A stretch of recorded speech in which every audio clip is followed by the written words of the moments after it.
Ginoko na ako ito lang ang ginako. Kami ang jailwalkers. Formerly ex-con. Jailwalkers na kami ngayon. Pakibilis-bilisan niyo naman ang ubusan ng oras dito. Okay na kayo? Oo. Ang bigyan ko instruction sa inyo hanggang ngayon. Yeah. Ano yung lang po? Ipapakilala ko kayo. Magandang araw mga kaibigan. Bali. Magandang araw mga kaibigan. Kami ngayon, ipapasayang Manila. Kami ang jailwalker. Okay. Okay, ako. Ngayon naman. Ginagaya ko lang talaga doon ng karakter ko.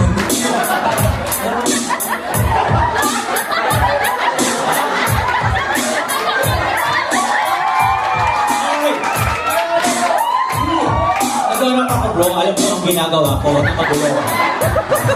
Ang leader ng jailwalker na akin namang ipakikilala. Walang iba kundi si Deacon Helian.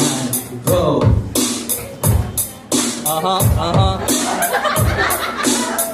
Itong kapatid.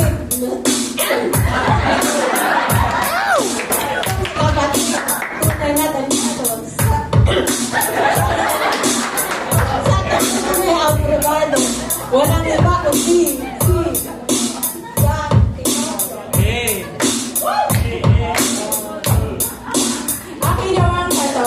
sa pangkapatid, very supportive at laging matulungin. Ating ang kilalanin, si Ate Josephine! Woo! Woo! Bugta! Ngayon ang inyong masasaksihan ang kapatid sa kanyang kagwapuhan, Sir Ben. Guro sa paaralan.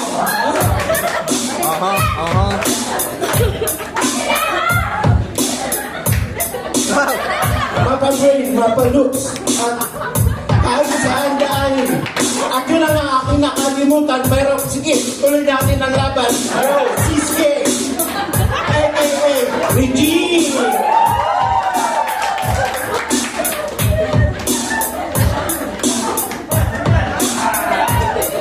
At ito ba ang isang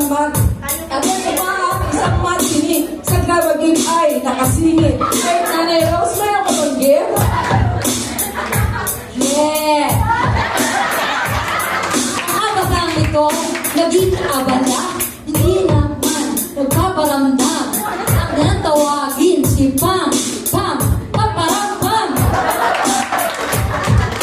Itong aking tatawagin, magaling na dancer na siya nilagaba, na sa ngayon ay busy na sa kanyang anak. Siya ay businesswoman ng ating iglesia. At anumang anik-anik, kayang ibenta. Siya ay sisisbet, aking pinatikilala.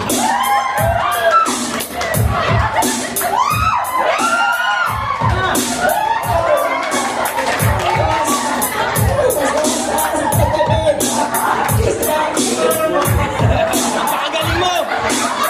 Napakagaling!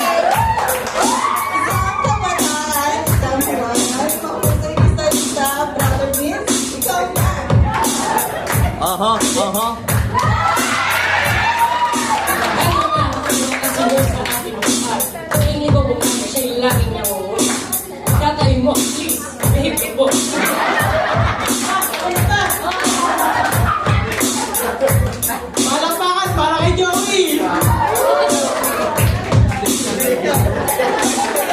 Break it down. Itong aking ipakikilala. Tiyak, alam na. Bro ng bayan, kagawad, Aba! Yay! So, halika. Ngayon po, bago matapos ang lahat, kami muna may gagawin. Ano gagawin natin? Yan ang palakpakan bago namin kayo sayawan. Bro, break it down! Let's get it. Let's get it.